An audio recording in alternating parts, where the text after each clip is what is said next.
मुश्किलों से भाग जाना आसान होता है। हर पहलू जिंदगी का इम्तिहान होता है। डरने वालों को मिलता नहीं कुछ जिंदगी में, लड़ने वालों के कदमों में जहान होता है। नमस्कार प्यारे साथियों, स्टोरियन सफर यूट्यूब चैनल में आप सभी प्रियजनों का दिल से स्वागत है। दोस्तों, आज की कहानी एक साधारण से लकड़हारे की है जिसने एक राजा की बेटी से विवाह किया। कहानी बहुत ही रोचक और आनंद देने वाली है, इसलिए अंत तक हमारे साथ बने रहें और चैनल पर नए हैं तो स्टोरियन सफर चैनल को सब्सक्राइब करके बेल आइकन ऑन कर लें। तो साथियों, एक समय की बात है। सुल्तानपुर नामक एक छोटे से गांव में रामदीन नाम का एक लकड़हारा अपने परिवार के साथ रहता था। वह अपनी पत्नी और 3 बच्चों के साथ साधारण जीवन जी रहा था। लकड़हारे के बड़े बेटे का नाम राकेश, मंझले का मुकेश तथा छोटे बेटे का नाम देवेश था। दोस्तों, राकेश और मुकेश शरीर से हष्ट-पुष्ट और दिखने में सुंदर थे, जिस कारण लकड़हारा और उसकी पत्नी अपने दोनों बड़े बेटों से अधिक प्रेम करते थे। घर में उनके पसंद का खाना बनता, पहनने के लिए उन्हें अच्छे अच्छे कपड़े मिलते और माता पिता उनकी हर इच्छा को पूरा करने की कोशिश करते। वहीं दूसरी ओर लकड़हारे का छोटा बेटा, जिसका नाम देवेश था, वह शरीर से कमजोर, दुबला पतला और सांवले रंग का एक साधारण सा लड़का था, इसलिए उसे कोई प्यार नहीं करता था। देवेश को खाने के लिए सूखी रोटी मिलती और पहनने के लिए फटे पुराने कपड़े। बड़े भाई उसे अक्सर तंग करते, उसका मजाक उड़ाते और उसे नीचा दिखाते थे, लेकिन देवेश को इस बात से कोई फर्क नहीं पड़ता। वह हमेशा अपने आप में मस्त रहता। उसने कभी भी अपने माता पिता और भाइयों से कोई शिकायत नहीं की।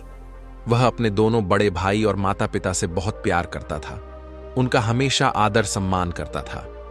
मित्रों, जो लकड़हारा था वह जंगल से लकड़ी काट कर लाता और बाजार में बेच देता था। इसी तरह से उसके घर का खर्चा चल रहा था। एक दिन की बात है, लकड़हारा रामदीन बहुत बीमार पड़ गया। उसकी बीमारी के कारण जंगल से लकड़ियां लाना और बाजार में बेचने का काम बंद हो चुका था।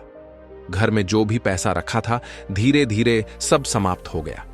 एक दिन लकड़हारे की पत्नी ने अपने सबसे बड़े बेटे राकेश को बुलाया और कहा, बेटा, तुम्हारे पिता की तबीयत खराब होने के कारण घर का खर्चा ठीक से नहीं चल पा रहा है, इसलिए अब तुम्हें जंगल में जाकर लकड़ियां काटकर बाजार में बेचना होगा, ताकि घर का खर्चा चलता रहे और तुम्हारे पिता का इलाज भी होता रहे।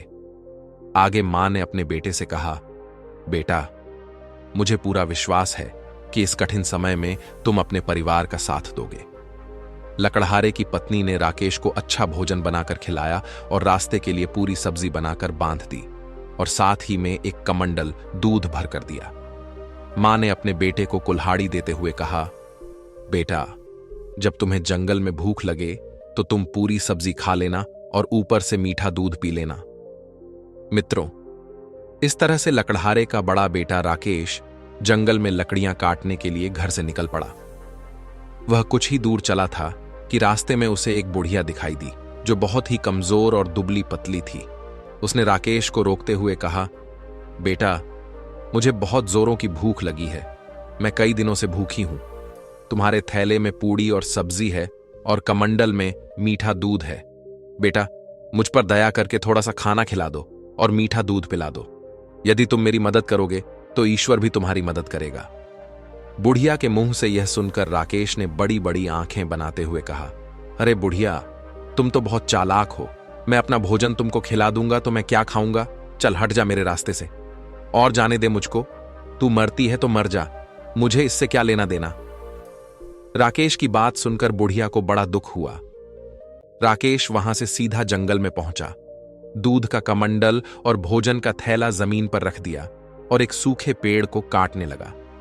अभी उसने 2-4 कुल्हाड़ी ही चलाई थी कि अचानक झटके से कुल्हाड़ी उछलकर उसके हाथ पर लग गई। राकेश के हाथ से खून की धारा बहने लगी। दर्द के मारे वह चिल्लाने लगा, लेकिन उस जंगल में कोई उसकी मदद करने वाला नहीं था। किसी तरह से वह अपने घर को वापस लौट आया। मां ने उसे देखा और कहा, हाय, मेरे बेटे को क्या हो गया? उसने राकेश की मरहम पट्टी की और उसे आराम करने को कहा। अगले दिन मां ने अपने दूसरे बेटे मुकेश को बुलाकर कहा, बेटा, पिताजी तुम्हारे बीमार हैं और तुम्हारा बड़ा भाई जख्मी हालत में पड़ा हुआ है। अब ऐसे में जंगल से लकड़ियां तुम्हें लानी होंगी ताकि हमारे भोजन पानी की व्यवस्था हो सके और हमारा घर खर्चा चलता रहे। बेटा, मुझे पूरा विश्वास है कि तुम इस मुसीबत की घड़ी में अपने परिवार का साथ दोगे।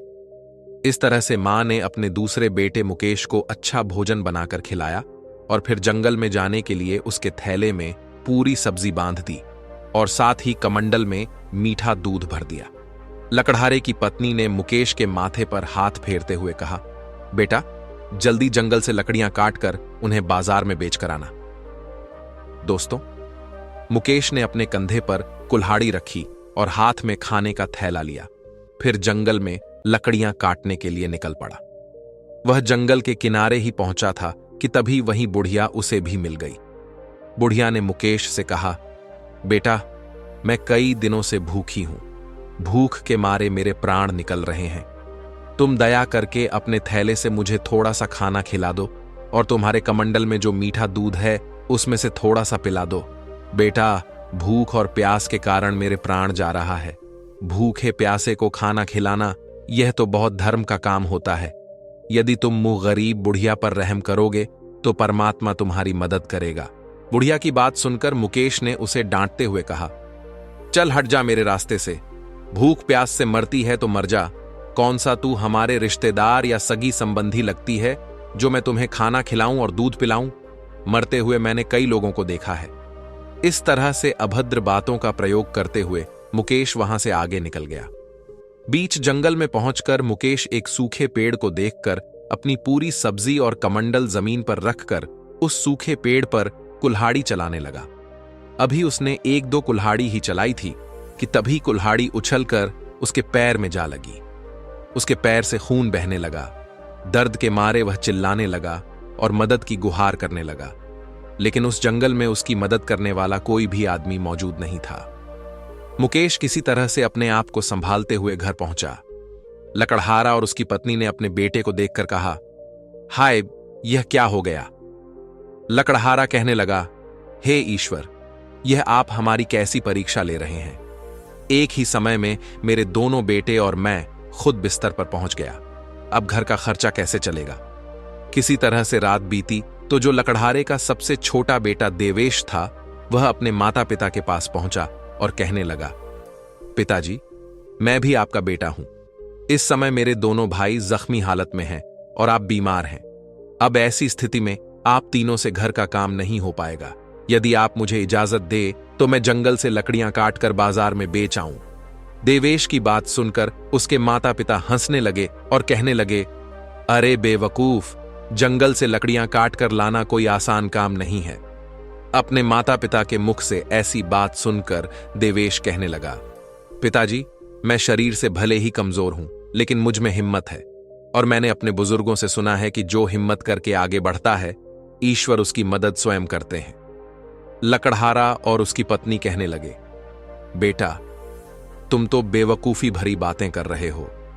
तुम्हारे शरीर में तो इतना जोर भी नहीं है कि तुम कुल्हाड़ी ठीक से चला सको और दिमाग में इतनी अक्ल नहीं है कि तुम बाजार में जाकर लकड़ियां बेच सको। लकड़हारा और उसकी पत्नी ने उसे बहुत समझाया, लेकिन वह अपनी जिद पर अड़ा रहा कि मैं जंगल जाकर लकड़ियां लाऊंगा और उन्हें बाजार में बेचूंगा। उसकी जिद देखकर के देवेश के माता पिता ने कहा, ठीक है, जा, तू भी जंगल जाकर अपनी किस्मत को आजमा कर देख ले और अपने शौक पूरे कर ले। देवेश जब कुल्हाड़ी लेकर अपनी मां के पास पहुंचा तो उसे देखते ही लकड़हारे की पत्नी कहने लगी, अरे बेवकूफ, क्यों जिद कर रहा है? जो काम मेरे दोनों लायक बेटे नहीं कर सके, वह काम तू क्या करेगा? लकड़हारे की पत्नी ने एक सूखी रोटी और कमंडल में थोड़ा सा पानी देते हुए कहा, जब तुझे भूख लगे तो इस सूखी रोटी को खाकर पानी पी लेना। इससे ज्यादा तुझे और क्या ही चाहिए? तेरा पेट इसी में भर जाएगा। दोस्तों, मां ने जहां अपने दोनों बड़े बेटे राकेश और मुकेश के लिए पूरी सब्जी और मीठा दूध देकर जंगल भेजा था, वहीं देवेश को एक सूखी रोटी और पानी देकर जंगल भेज दिया। देवेश बहुत खुश था। वह एक हाथ में सूखी रोटी और पानी लिए हुए था और दूसरे हाथ से कंधे पर रखी हुई कुल्हाड़ी को पकड़े चला जा रहा था। उसे कोई चिंता नहीं थी, बस उसके मन में एक ही धुन थी कि उसे लकड़ी काट कर लाना है।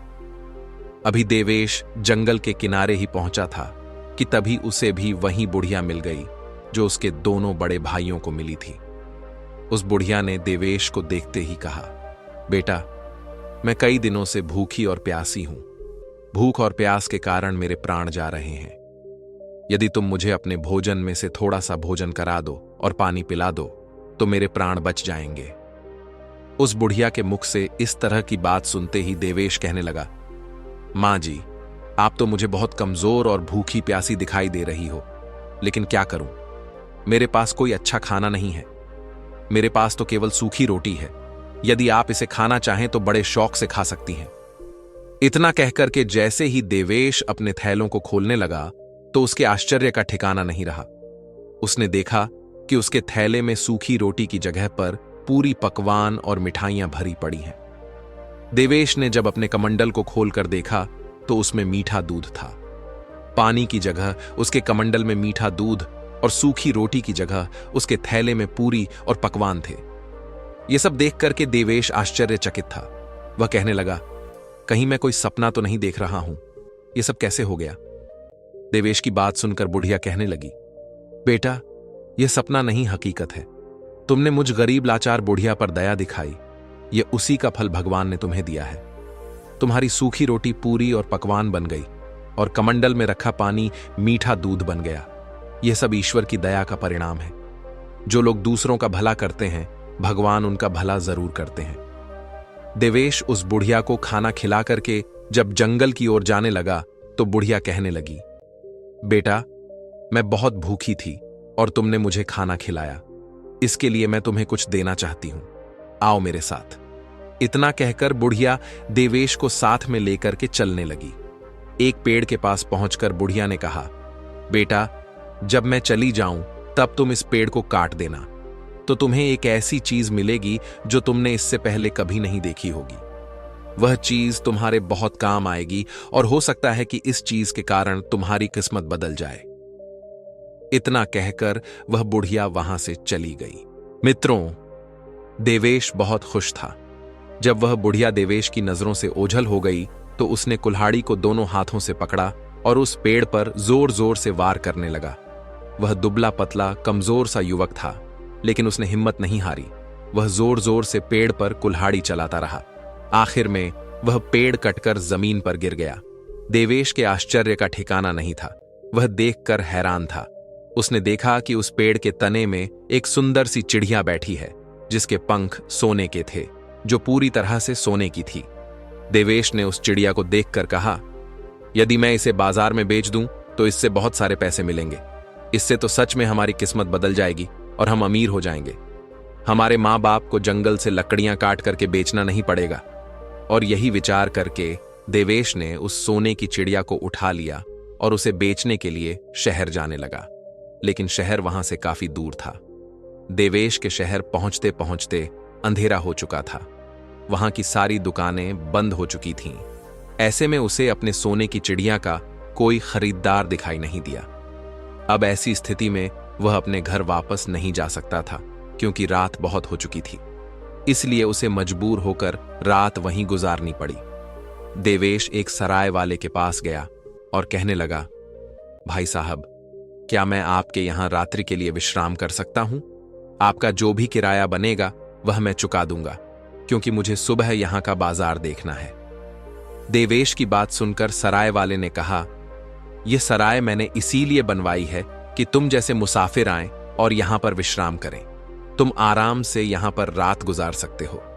साथियों, उस सराय वाले ने जब देवेश के हाथ में एक अद्भुत चिड़िया देखी तो कहने लगा, अरे, ये सोने की चिड़िया तुम्हारे पास कहां से आई? इसके तो सारे पंख सोने के हैं। कितनी सुंदर चिड़िया है। ऐसी अद्भुत चिड़िया मैंने अपने जीवन में कभी नहीं देखी। मैं अपनी बेटियों को बुलाकर लाता हूं और इस अद्भुत चिड़िया को दिखाता हूं। मेरी तीनों बेटियां इस सोने की चिड़िया को देखकर बहुत प्रसन्न हो जाएंगी। वह सराय वाला तुरंत ही अपनी तीनों बेटियों को बुलाकर लाया और कहने लगा, देखो, यह सोने की चिड़िया कितनी सुंदर है। जब उसकी तीनों बेटियों ने उस चिड़िया को देखा तो वे तीनों उस सोने की चिड़िया को देखकर बहुत खुश हो गईं। बड़ी बेटी ने कहा, यह चिड़िया कितनी सुंदर है, पूरी सोने की है। मंझली बेटी ने कहा, इसके पंख तो सोने के हैं। और सबसे छोटी बेटी ने देवेश कहा से, तुम बड़े किस्मत वाले हो जो ऐसी अद्भुत चिड़िया तुम्हारे पास है जो पूरी तरह से सोने की है। इस तरह तीनों बेटियां सोने की चिड़िया देखने के बाद उसकी तारीफ करते हुए वापस चली गईं। इधर देवेश जिस सराय में ठहरा हुआ था, वहां के मालिक से बात करने के बाद देवेश और सराय का मालिक अपने अपने कमरे में सोने के लिए चले गए। लेकिन देवेश उस सोने की चिड़िया को वहीं बरामदे में रखकर अपने कमरे में जाकर लेट गया। देवेश काफी थक चुका था, इसलिए उसे लेटते ही नींद आ गई और वह गहरी नींद में सो गया। उधर वह सराय वाले की सबसे बड़ी बेटी थी, जिसके मन में उस सोने की चिड़िया को देखकर लालच पैदा हो गया। वह सोचने लगी, यदि मैं इसके एक पंख को नोच लूं तो इससे उस पर कोई फर्क भी नहीं पड़ेगा। यही सोच करके सराय वाले की सबसे बड़ी बेटी उस सोने की चिड़िया के लिए देवेश के कमरे की ओर बढ़ने लगी। तभी उसकी नजर बरामदे में रखी सोने की चिड़िया के ऊपर चली गई, जिसे देखकर वह खुशी से उछल पड़ी और उसे उठाने के लिए आगे बढ़ी।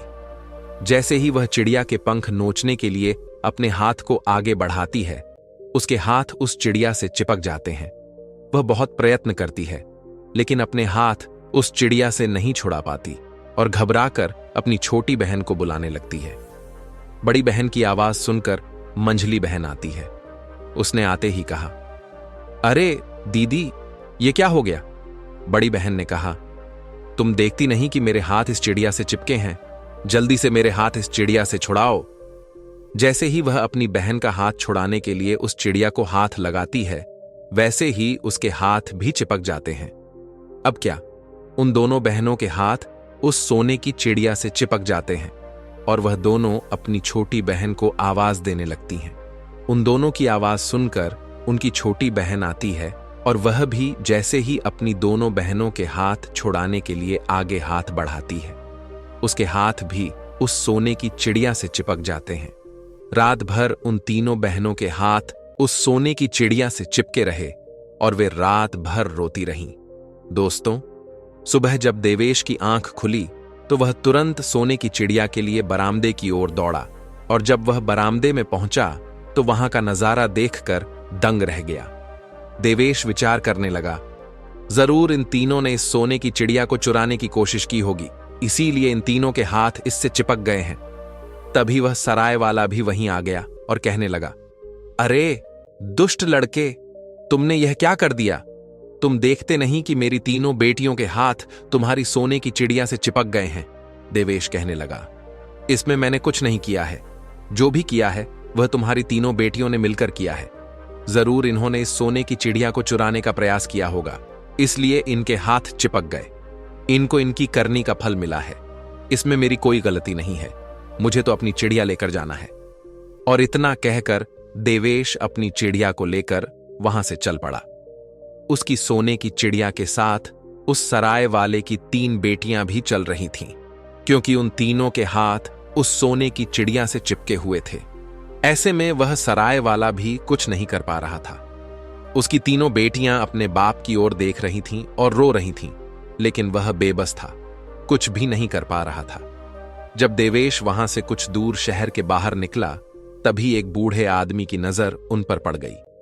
वह बूढ़ा आदमी सराय वाले की तीनों बेटियों को देखकर पहचान गया। वह सोचने लगा कि यह तो उसी सराय वाले की बेटियां हैं, लेकिन यह लड़का आखिर इन तीनों को लेकर कहां जा रहा है? तभी उस बूढ़े आदमी ने आवाज लगाई, अरे बेटे, तुम इन तीनों लड़कियों को लिए कहां जा रहे हो? रुक जाओ। जब देवेश का उस बूढ़े व्यक्ति की बात पर ध्यान नहीं गया और वह चलता रहा, तब दौड़ करके वह बूढ़ा आदमी उन लड़कियों को छुड़ाने के लिए आया। जैसे ही उस बूढ़े आदमी ने उन लड़कियों को पकड़ने के लिए अपना हाथ बढ़ाया, वह भी उनके साथ चिपक गया। वह कहने लगा, यह क्या हो गया? मेरा हाथ कैसे चिपक गया? वह चिल्लाने लगा, बचाओ, कोई मुझे बचाओ। इस तरह से वह जोर जोर से आवाज लगाकर चिल्लाने लगा। तभी वहां से एक राहगीर गुजर रहा था। उस राहगीर ने देखा कि एक लड़का एक चिड़िया को अपने बगल में दबाए चला जा रहा है और उस चिड़िया के पीछे पीछे 3 लड़कियां जो रोए जा रही हैं, और उन लड़कियों के पीछे एक बूढ़ा आदमी जो बचाओ बचाओ की आवाज लगा रहा है। उस राहगीर को कुछ समझ में नहीं आ रहा था और उसने दौड़ करके उस बूढ़े आदमी को बचाने के लिए जैसे ही हाथ लगाया, वह भी उनके साथ चिपक गया। डर के मारे वह राहगीर भी चिल्लाने लगा, बचाओ बचाओ, मेरे हाथ चिपक गए हैं। वहीं पर रास्ते में दो किसान अपने खेतों में काम कर रहे थे। उस राहगीर की आवाज सुनकर वह भी उसे बचाने के लिए दौड़ पड़े। जैसे ही उन दोनों किसान ने राहगीर को पकड़कर पीछे खींचना चाहा, वैसे ही उन दोनों के हाथ भी उस राहगीर से चिपक गए। वह दोनों किसान बहुत प्रयास करते हैं अपना हाथ छुड़ाने के लिए, लेकिन वह अपना हाथ नहीं छुड़ा पाते। फिर मजबूर होकर वे पीछे पीछे चलने लगे। अब आगे देवेश चिड़िया को बगल में दबाए चले जा रहा था। उसके पीछे सराय वाले की तीनों बेटियां चल रही थीं। उनके पीछे एक बूढ़ा आदमी, फिर उनके पीछे राहगीर और उसके बाद दोनों किसान। कुल मिलाकर 7 व्यक्ति उस लकड़हारे के बेटे के पीछे पीछे चले जा रहे थे, क्योंकि उस चिड़िया ने उन सबको जकड़ रखा था और वह सभी बेबस होकर पीछे पीछे चले जा रहे थे। शाम होते होते वह एक शहर में पहुंच गया। जैसे ही वे लोग शहर में पहुंचे तो उन्हें देखने के लिए भीड़ लग गई। लोग अपनी छतों से और अपने घर की खिड़कियों से उन्हें देख रहे थे। ऐसा नजारा किसी ने पहले नहीं देखा था। चलते चलते जब काफी समय हो गया तो सराय वाले की बड़ी बेटी ने देवेश से कहा, तुम ऐसे कब तक चलते रहोगे? हम लोग थक चुके हैं और रात भी होने वाली है। अब आगे जाने के बजाय यहीं पर रुक जाओ। तब देवेश उन सभी को लेकर एक जगह पर पहुंचा और कहने लगा, हम मुसाफिर हैं, क्या हम सभी आज रात्रि के लिए यहां पर रुक सकते हैं? उस बिल्डिंग का जो मालिक था वह कहने लगा, यह जगह हमने इसीलिए बनवाई है कि तुम जैसे मुसाफिर यहां आकर रुक सकें। तुम्हें यहां भोजन और बिस्तर सब कुछ मिलेगा। तुम आराम से यहीं रात गुजार सकते हो।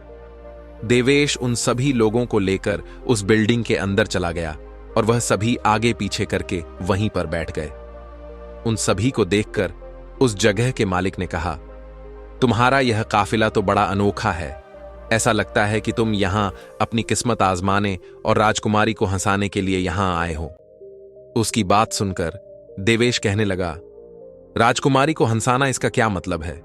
मैं कुछ समझा नहीं, मुझे साफ साफ बताओ। देवेश की बात सुनकर उस जगह के मालिक ने कहा, हमारे राजा की बेटी हमेशा उदास और गुम रहती है। उसके चेहरे पर कभी मुस्कान नहीं देखी गई। हकीमों और राजवैद्य ने कहा है कि यदि ऐसा ही रहा तो राजकुमारी बीमार पड़ सकती है और उसकी मृत्यु भी हो सकती है। इसीलिए राजा ने यह घोषणा करवा दी है कि जो भी राजकुमारी को हंसा देगा उसका विवाह राजकुमारी से करा दिया जाएगा। जब से राजा ने यह घोषणा की तब से कई लोग अपनी किस्मत आजमाने के लिए आए, लेकिन कोई भी व्यक्ति राजकुमारी को हंसा नहीं सका। देवेश उस जगह के मालिक की बात सुनकर रात भर बेचैन रहा। वह सोचता रहा कि उसके साथ अनोखा काफिला है और शायद यही देखकर राजकुमारी हंस पड़े। अगर ऐसा हुआ तो उसका विवाह राजकुमारी से हो जाएगा और उसकी किस्मत बदल जाएगी। इसी विचार से वह रात भर करवटें बदलता रहा। सुबह होते ही उसने अपनी सोने की चिड़िया को बगल में दबाया और काफिले को लेकर राजमहल की ओर चल पड़ा। 7 आदमी सोने की चिड़िया से चिपके देवेश के पीछे पीछे चले आ रहे थे। जैसे ही देवेश राजमहल के मुख्य दरवाजे पर पहुंचा तो पहरेदार यह दृश्य देखकर ठहाके मारकर हंसने लगा। फिर कुछ देर बाद पहरेदार देवेश से बोला, वाह भाई, तुम्हारा यह काफिला बहुत अद्भुत है। इसे देखकर लोग हंसते हंसते लोटपोट हो जाएंगे। मैं जान गया हूं कि तुम यहां क्यों आए हो। पहरेदार ने उसी समय जाकर राजा को सारी बात बताई। राजा ने तुरंत देवेश को दरबार में पेश करने का आदेश दे दिया। देवेश और उसका काफिला राजा के दरबार में हाजिर हो गए। देवेश ने राजा को अपना परिचय दिया और बोला, महाराज, मैंने आपकी घोषणा सुनी है और इसीलिए मैं अपनी किस्मत आजमाने के लिए आया हूं।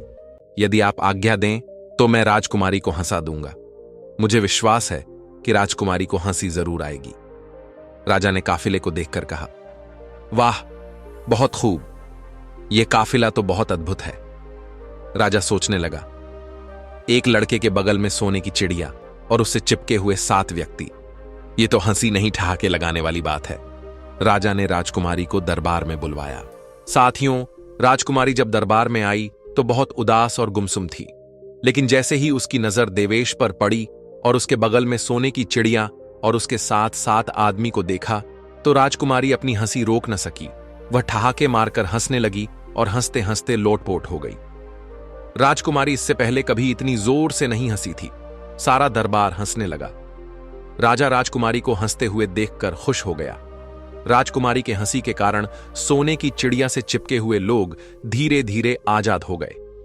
तभी देवेश ने सोने की चिड़िया को सराय वाले की सबसे बड़ी बेटी को दे दिया और कहा, यह सोने की चिड़िया अब तुम्हारी है, तुम इसे अपने घर ले जा सकती हो।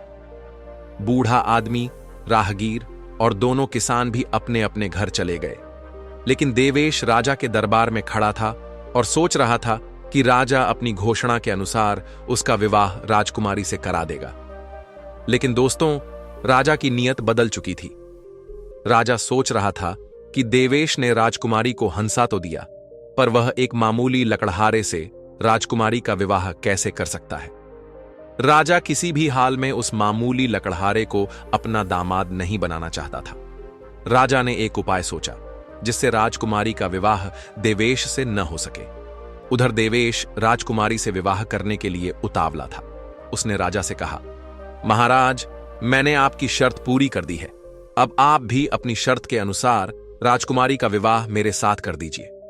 राजा ने कहा, तुम अब भी हमारी बेटी के लायक नहीं हो। पहले उसके लायक बनो, फिर हमसे मिलो। देवेश ने पूछा, महाराज, अब आप मुझसे क्या चाहते हैं? तब राजा ने कहा, तुम एक ऐसा आदमी ढूंढ कर लाओ जो 100 मन दूध एक साथ पी जाए। देवेश बहुत परेशान हुआ। वह सोचने लगा, अब ऐसा आदमी कहां मिलेगा। इसी सोच में वह उसी जंगल की ओर निकल गया जहां उसे वह बुढ़िया मिली थी। चलते चलते देवेश सोचने लगा, मैं उसी बूढ़ी मां से अपनी समस्या कहूंगा जिसने मुझे सोने की चिड़िया दिलवाई थी। हो सकता है वह कोई समाधान निकाल दे। जब वह जंगल पहुंच गया तो उसी पेड़ के पास गया जहां उसे सोने की चिड़िया मिली थी। उस पेड़ के पास पहुंचकर देवेश ने देखा कि वह बुढ़िया रो रही थी। देवेश ने पूछा, माता जी, आप क्यों रो रही हो? जब बुढ़िया ने देखा यह तो वही लकड़हारा है जिसने उसे भूख से तड़पते वक्त भोजन दिया था, तो बुढ़िया के आंसू थम गए।